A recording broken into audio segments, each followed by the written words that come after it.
बघत आहे. तर शेतकरी बांधवांनो, खूप साऱ्या शेतकरी बांधवांच्या शेतामध्ये सोलर पंप हे इन्स्टॉल झाले आहेत आणि खूप साऱ्या शेतकरी बांधवांच्या शेतामध्ये इन्स्टॉल हे बाकी आहेत.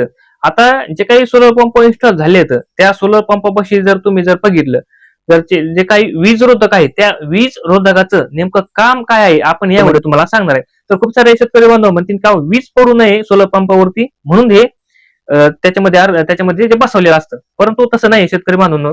जे काही वीज पडते जवळपास वीज पडल्यानंतर जवळपास हे 10 कोटी ते 100 कोटी व्होल्ट पर्यंत ते जे काही वीज आहे वीज पडल्यानंतर व्होल्ट ही जनरेट करते आणि जवळपास 10,000 ते 30,000 अँपियर पर्यंत करंट असतं त्याच्यामध्ये.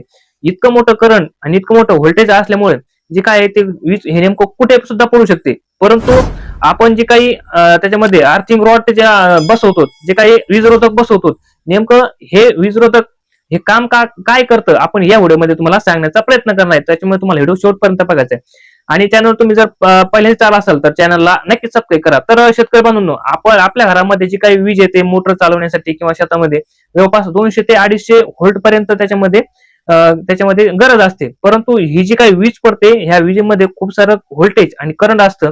त्याच्यामुळे जे काही आपलं सिस्टम आहे त्या सिस्टमला एकदम आपल्या भीती असते. जे काही सोलर प्लेटा असतात, साठरा असतं, मोटर असते, पूर्णतः आपलं सिस्टम हे त्याच्यामध्ये डेड होऊ शकतो. त्याच्यामुळे ते काय त्याच्यामध्ये वीज रोधक तिथे लावलेलं असतं.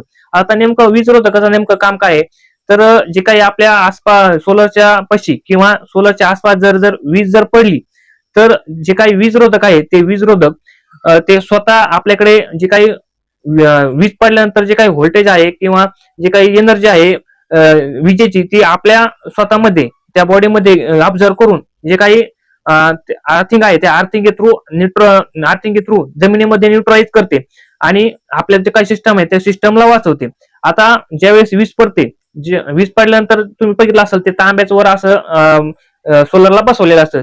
ते जे काही तांब्याचं असतं किंवा जे काही मटेरियल असेल त्या मटेरियलनी एकदम जे काही आहे ते एकदम व्होल्टेज ऑब्झर्व करून आणि जे काही आर्थिंग दिलेली असते त्या आर्थिंग थ्रू आपल्या जमिनीमध्ये ते न्यूट्रलाइज होऊन जाते आणि जी आपल्या काही सिस्टम आहे त्या सिस्टमला एकदम वाचवण्याचा प्रयत्न करते. तर शेतकरी बांधवांनो, मी खूप साऱ्या शेतकरी बांधवांच्या शेतामध्ये जाऊन आलोय. जे काही वीज पडल्यानंतर सोलर पंप हे खराब झाले आहेत. एका शेतकऱ्याच्या शेतामध्ये गेलतो तर त्या शेतकऱ्याच्या शेतामध्ये 5 HP चा त्यांचा सोलर पंप होता. त्या 9 प्लेटा होत्या. 9 प्लेटापैकी जवळपास 7 प्लेटा ह्या खराब झाल्या. 7 प्लेटाचे जंक्शन बॉक्स हे खराब झाले आणि त्या शेतकऱ्याला आपण चेंज करून दिले होते जंक्शन बॉक्स. आणि एका शेतकऱ्याच्या शेतामध्ये गेलतो, जवळ सोलर पंपाच्या शेजारी नारळाचं झाड होतं आणि त्या नारळाच्या झाडावरती वीज पडली होती आणि जो काही स्टार्टर आहे तो स्टार्टर पूर्णतः खराब होऊन गेला होता. त्याच्यामुळे जे काही सोलर पंपापाशी जर वीज रोधक बसवलेलं नसेल तर तुम्ही लवकरात लवकर जे काही वीज रोधक आहे ते वीज रोधक व्यवस्थितरित्या बसून घेतलं पाहिजे.